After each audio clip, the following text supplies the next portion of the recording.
In processione al Santo a pregare per il nuovo Papa. I pellegrini portano ad Antonio, insieme alle loro richieste personali, le speranze per quanto si attendono dal nuovo pontefice.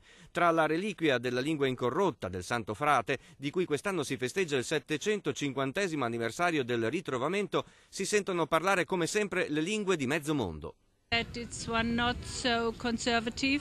Spero non sia troppo conservatore, dice questa signora tedesca, che sia aperto all'ecumenismo e vicino alla vita ordinaria di noi cristiani, che non se ne stia lassù in alto, distaccato.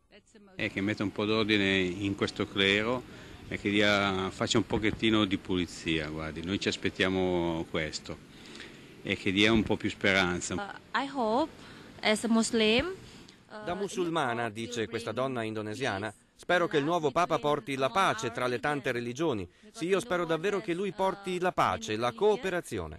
Che sia un pastore, un padre, a livello proprio spirituale prima di tutto. Che possa essere, diciamo, giusto e che possa sopprimere, insomma, tutte le nefandezze che adesso ci sono nella Chiesa.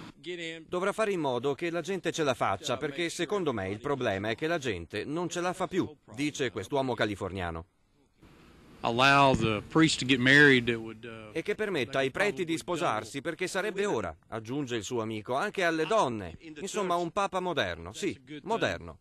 La generosità di cui parlava ieri il cardinale Sodano è questa prossimità a tutte le persone, a tutte le situazioni, ma mettendo sempre al centro la parola del Signore. Un uomo quasi missionario.